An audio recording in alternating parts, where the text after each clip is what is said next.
Auto je hotové, na rade je prostredie. Prvým prvkom v prostredí bude samozrejme cesta, po ktorej auto pôjde. Prvým cieľom je vytvoriť fragment, úsek cesty, ktorý bude ďalej kopírovaný a vytvorí nám úsek, po ktorom auto pôjde.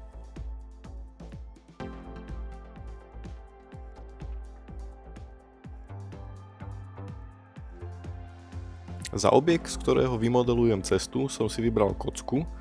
Cesta musí byť taktiež symetrická, ale keďže je to jednoduchšie, nepoužíval som Mirror Modifier. Vy ho avšak použiť môžete.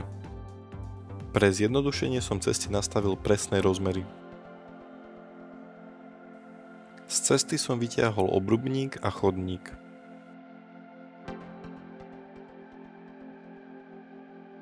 Viem, že cestu budem neskôr deformovať, preto pridávam rozdelenia na zahustenie topológie, aby deformácia nevyzerala kostrbato.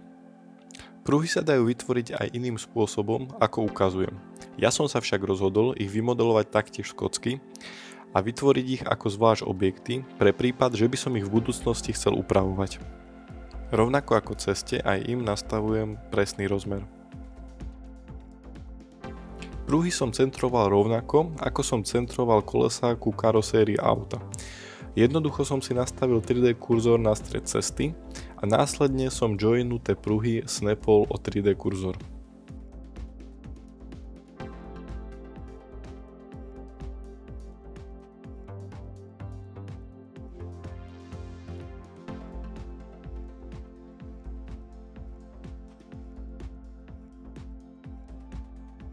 Materiálom som nekladol veľkú dôležitosť, jednoducho som cestu nafarbil, tak ako mi to prišlo. Asfalt bol čierny, pruhy ostali biele a chodník a obrubník som taktiež farebne rozlíšil. Keďže som nechcel, aby cesta bola príliš odrazivá, pridal som jej drsnosť.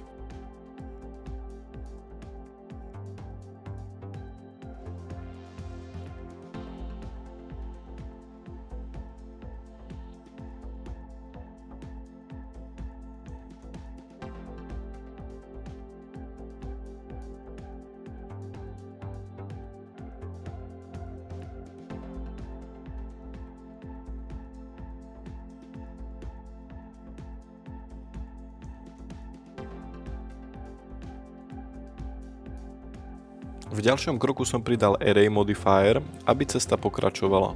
Nastavil som správny faktor offsetu pre danú os.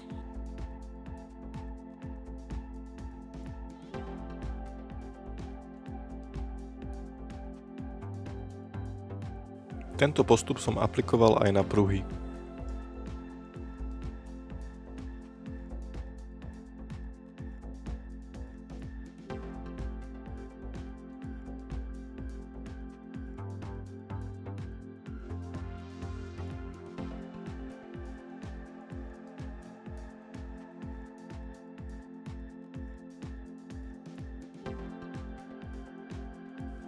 Pridal som si krivku, ktorú som otočil v Edit móde. Pozor, to bola chyba.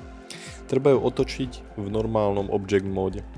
Pokiaľ to urobíte, stane sa vám to, čo mne, a to, že cesta bude nesprávne nasledovať krivku.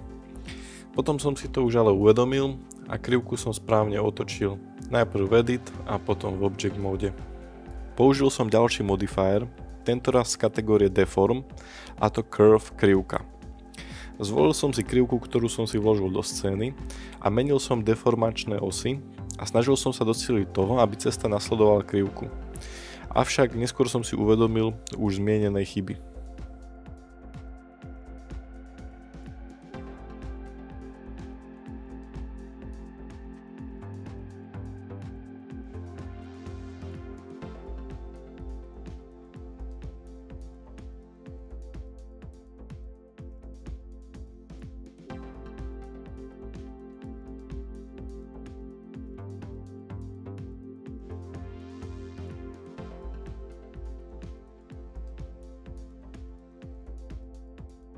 Deformáciu krivkou potom treba aplikovať aj na oba objekty čiar.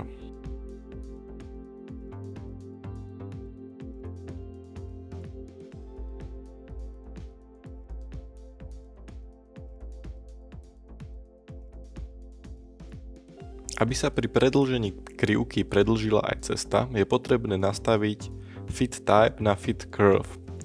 Jednak pre cestu a druhak aj pre pruhy. Pozor, môže sa stávať, že nie pre všetky druhy objektov to pôjde nastaviť. Napríklad v mojom prípade to nešlo nastaviť pre stredovú čiaru. V tomto prípade je potrebné použiť špecifický počet dielikov. To znamená, že pre stredovú čiaru som musel manuálne definovať, koľko čiar alebo koľko opakovaní tam bude. A ak nechcete, aby sa vám čiary deformovali takto škaredo ako mne, takto kostrbato, je potrebné im pridať rozdelenia.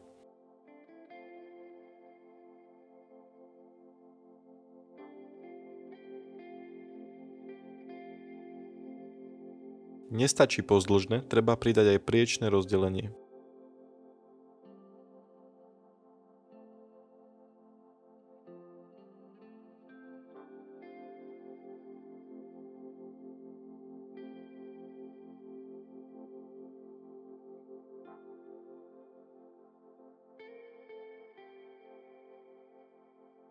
Na spestrenie som sa rozhodol pridať ešte objekt, a to lampu, ktorá pôjde pozdĺž cesty a bude duplikovaná rovnako ako pruhy. Avšak spravil som jednu chybu, a to, že lampa nie je v strede krivky, podľa ktorej sa deformuje. To znamená, že v zákrute budú niektoré lampy viacej deformované ako iné.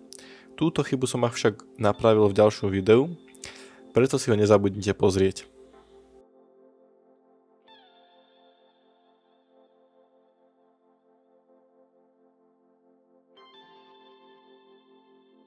Ďakujem za sledovanie.